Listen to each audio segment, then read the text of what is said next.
All right, everybody, welcome to our first PTP LinkedIn Live. Now, bear with us as I get things situated and manage everything behind the scenes. It's a little test run for it. And today's topic and title is Mastering Scientific Data Management and Biopharma R&D and Strategies for Success. Join me to discuss the topic is Jon Conway from 2015 Visioneers. Jon, thank you so much for joining me. Thanks for having me. I'm excited to talk about this. And next up is Aaron Jeskey from PTP. Pete, you know what, Aaron, thank you so much for joining me as always. Yeah, pleasure to be here. Thanks for having me. Okay, this is only going to be 15 minutes, and we want to catch you during your lunch hour. So munch on some of that food and watch us. If it's a little early, have an early lunch. And let's jump into our first question is what are some of the biggest challenges in implementing effective scientific data management in biopharma and R&D? Jon, I'm going to pass this off to you. I would say there's three things to keep in mind. One is the culture behind it all. Technology is absolutely not the issue today. Partnership. So you have IT in many companies, and you have the science side of the house. They both have their IT and informatics functions. They need to partner.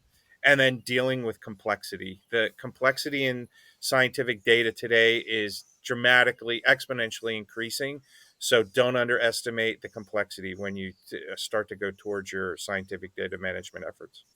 Yeah, I'll add in that or echo the partnering with your internal IT department. It's so critical. The decisions that for things like simple things like licensing of your storage platform that's going to allow you to have your back end processes where you're running these large jobs that are collecting small or presenting smaller amounts of data, making their way through to your end user can be really difficult if you're not working with your IT department.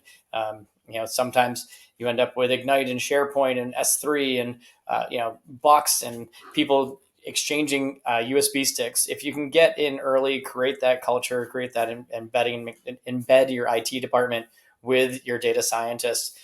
Simple things like just data sharing will be a little more straightforward. Aaron, Jon, you said partnering with it. Shouldn't you already be partnering with it as a company, working together to come to a common ground, Jon? It's a problem. A lot of people won't talk about this. Is usually brushed under the rug. What happens is the science side of the house feels IT maybe hasn't done them good or failed them or whatever. So they go and hire their own people, or they have people they feel that can do it better.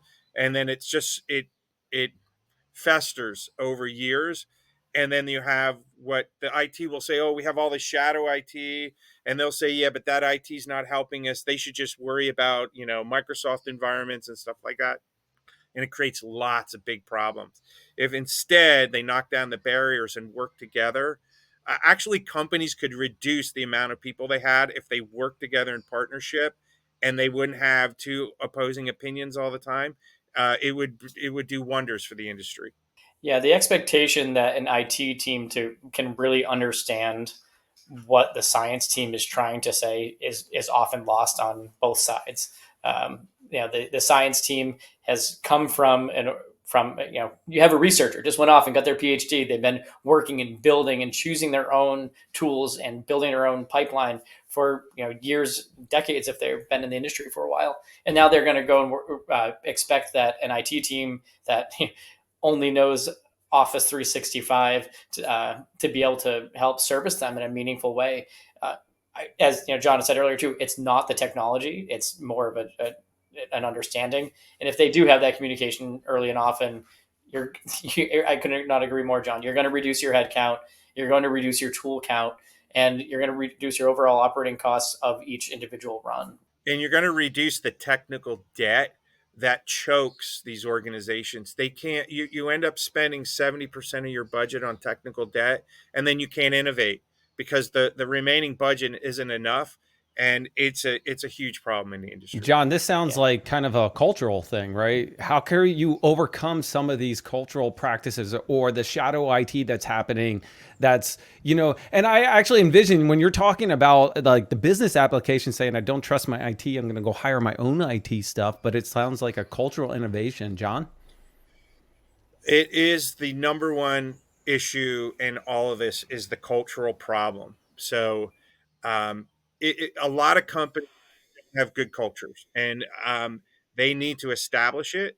They need to write it down, and they need to follow it, and they need to live it. Right? This is, in my opinion, it's the first thing we do when we're working with anyone is we assess their culture and say, even if you had all the money, you have the intent and stuff, your culture is going to get in the way of being successful and delivering a successful solution. Yeah, absolutely. And I think we see now with with cloud becoming such a core component of traditional IT and also your research, some of those barriers are a little easier to get over. Previously it's I need to go buy a rack of servers. Oh, I have to go talk to the IT person. It's going to take 6 months because I have to get a bill of materials and find rack space, and then find, my server is going to be sitting on a loading dock for 3 weeks until somebody can get down to the data center and provision it. There's all of these previous hurdles that we were faced with when we were deploying in a traditional on-premise infrastructure. Also, even having the talent around for that. Sometimes you might just not have the brain power to go off and even know how to go about doing that at scale. Because operating on your laptop and operating at scale are two very different things. But now that customers are so many companies are moving towards the cloud, you're flattening that down. When they call IT and they say, hey, can you get me a new RStudio environment? Yeah, sure. Let me go into the service catalog and deploy that for you. The IT now has a lot of those capabilities built into their service catalog that they're receiving by moving into the cloud and having that immediately available to them, and pushing that on to their internal customers just builds that trust up. And highlighting that, I think, is when you can get that service catalog built out and get those capabilities, at a click of a button for your end users, really important. You mentioned trust, like trust, truth, transparency. Those the three T's I call them. Those are critical for building culture, and not just behavioral culture, how we do things as an organization, as people in this organization, but even the data culture. The data culture is actually the foundation of guarding the data culture goes into instrumentation, hardware, software, all different types of aspects of putting a data culture in place, a data strategy in place that you actually write down and follow it, and you govern it, and you push down that stewardship down to everybody to say you're all responsible for this. Until an organization does that, it's going to be very spotty and ruled by exceptions more than rule. John, Aaron mentioned two key things. First of all, he touched on cloud computing as more go to it, and also the skills gap, right? And understanding the skills. Does skills play a critical role in some of the challenges that are being presented with this problem? Absolutely.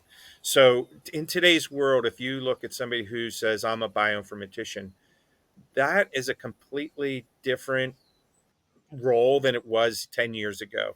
There are like five or six personas now that fit into the bioinformatician role. So you're a deep coder, you're a scripter, you're a manager, you write pipelines, you know the science inside now.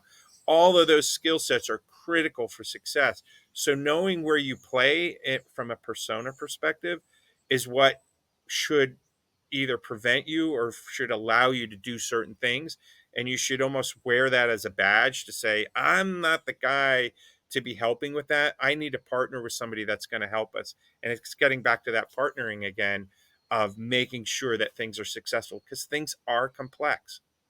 And I'll add in something that we carry with pride here at PTP is anytime we're speaking with a potential customer, part of what we like to talk about is what we don't do. And so I would say partnering with somebody that's going to be honest about their skill limits. We are not scientists here at PTP, and we're not original source developers, meaning that we're not going to go author a piece of software from scratch. We like that to be known upfront. And when you find a partner that's willing to do that, I've seen that just drive so much success with by setting those honest expectations with potential customers going through. Find out be honest about your limits. Actually, that's very critical in understanding where you are, where you stand, and what you can accomplish. And John mentioned it, it builds a lot of trust. Guys, we've got a couple more minutes, and I want to get to the next question. And John, what role does cloud computing play in enhancing SDM and operational efficiency in biopharma?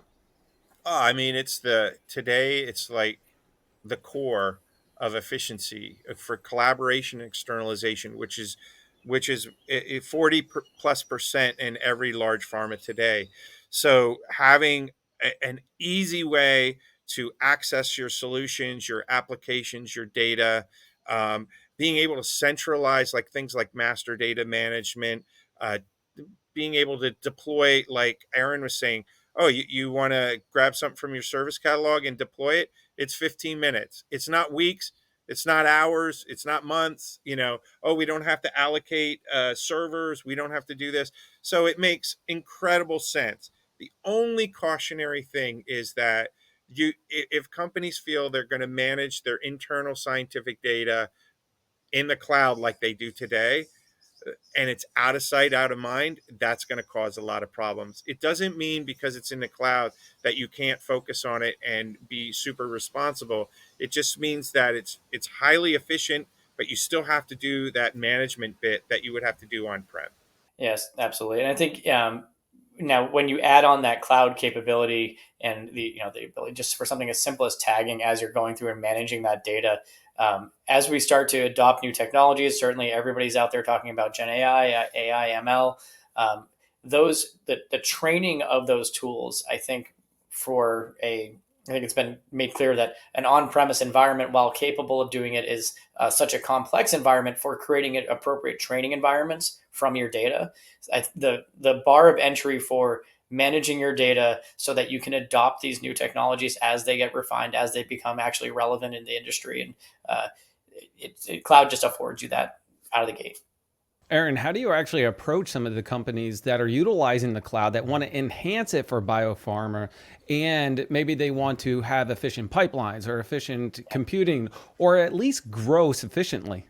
Yeah, we talk a lot about fair data. I think that's the core component of getting that acceleration started. It's again making sure that it's findable, accessible, interoperable, and reusable.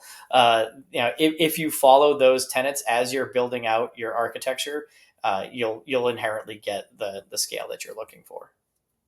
Jon, anything more on like the fair data and the principles and the feeling behind it? Absolutely. I've been evangelizing this for a long time, and we would be in much better shape as a community, as a world, if we had more fair data, more reproducible science. Imagine, so if a whole new set of technologies or more advanced, they've been around for quite a while, of AI is here, but we can't really utilize it the way we want because our data isn't fair.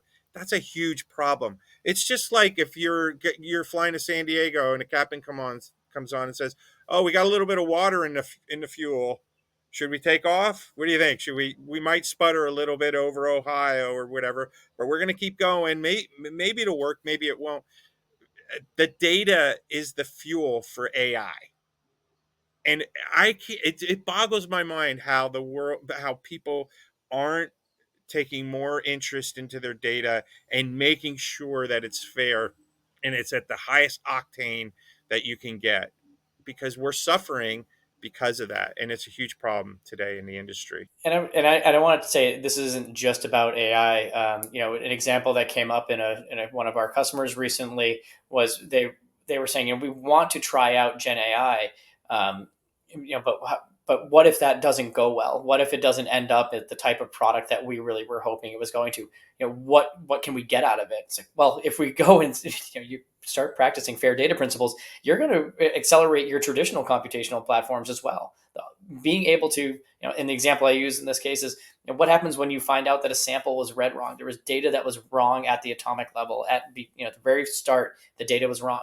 Do you want to be able to, with Gen AI for retraining or AI for retraining, or in a traditional environment, go back and only run the wrong data, correct it? Or do you want to have to go rerun everything as well? So either way you go, you're going to get you'll find some efficiencies out of this. This isn't just about AI or traditional compute. It's about finding success in both those avenues. Jon, Aaron, this has actually been an delightful discussion for me. I've learned a lot during this session. I hope everybody learned so much in this 15 minutes. I'm sure we could talk about this for another 15, 20 minutes. If you want to actually comment below what your thoughts are, what more information you want to learn, We'll try to get it on as our next topic. Jon, thank you so much for joining. Thanks for having me. Aaron, as always, thank you so much for joining. Thank you both. Appreciate the time today. All right. All right, everybody, we got to wrap things up. And our topic today was mastering scientific data management and biopharma R&D and strategies for success. I'm your host, Jon Myer, and this has been presented by PTP. Thank you so much, and until next time.